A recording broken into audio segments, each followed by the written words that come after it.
1, 2, 3. This is Dr. S. the Legend. I want to talk today about the disqualification of Justice Amy Barrett for the Supreme Court based upon her recent decisions. It's my belief that she is not qualified to be on the Supreme Court, and I will explain why. Now, you got to go back a number of years ago where we had the abortion case, the Dobbs case. Someone leaked a draft opinion. And as a result, there was massive demonstrations in front of the justices' homes, and they could not live there. Justice Kavanaugh, his life was threatened. Probably all the justices, as well as Justice Barrett. And guess what? She has 7 children, and their lives were probably threatened. Now, this, in my opinion, made a lasting impression upon her, and she is not going to make a decision on the Supreme Court based on the fact that she's going to put her or her family's life in jeopardy. She's just not going to do it. We see that in 2 recent cases.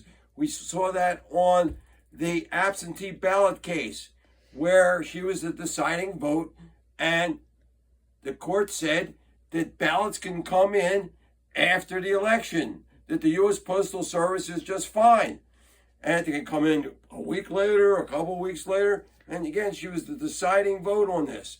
And more importantly, we saw her the deciding vote on birthright citizenship, where she said it was okay for any woman, legal or illegal, to come in the United States and plop down a kid, and that kid is going to automatically be a citizen.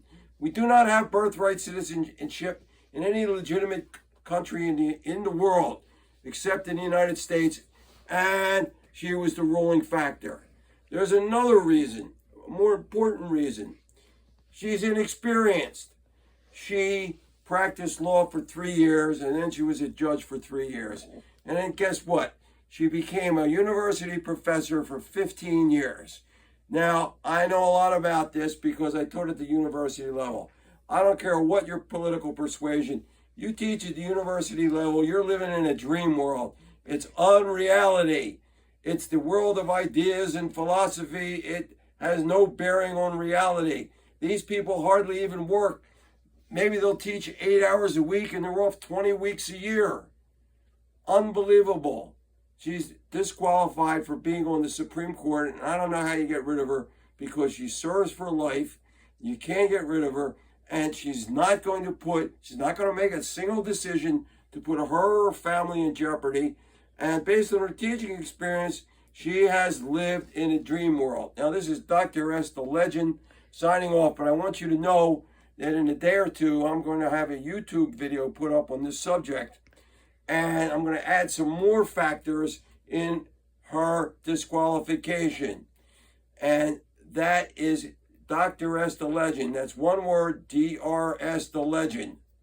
And just look me up in a couple days and you will see more reasons for disqualification.